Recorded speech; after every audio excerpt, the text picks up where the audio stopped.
அனைவருக்கும் வணக்கம். நம்ம இன்றைக்கி வந்து லைனிங் ப்ளவுஸ் வந்து ஆரி ஒர்க்கு போடுறதுக்கு வரைகிறதுக்கு எப்படி வரைகிறது அப்படின்னு சொல்லி போதுங்கன்னு ஃப்ரெண்டு ஒருத்தவங்க கேட்டிருந்தாங்க. அதனால் இப்போ வந்து நான் நார்மலாக நம்ம லைனிங் வெட்டுவோம்ல, ப்ளவுஸுக்கு லைனிங் வெட்டுற ப்ளவுஸ் வந்து நான் இந்த வெட்டி வச்சுருக்கேன். நான் இதுக்கு முன்ன வீடியோவில் உங்களுக்கு போட்டிருக்கேன் கட்டிங் வீடியோ, அதை வெட்டி வச்சுருக்கேன். இப்போ அதில் பின்பகுதியை மட்டும் இப்போ எடுத்துக்குவோம்.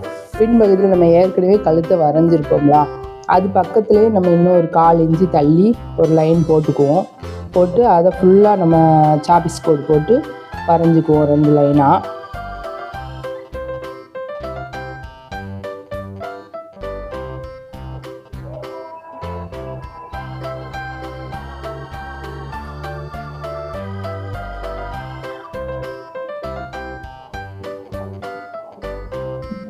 அதே மாதிரி இந்த பக்கம் வரைஞ்சிக்குவோம்.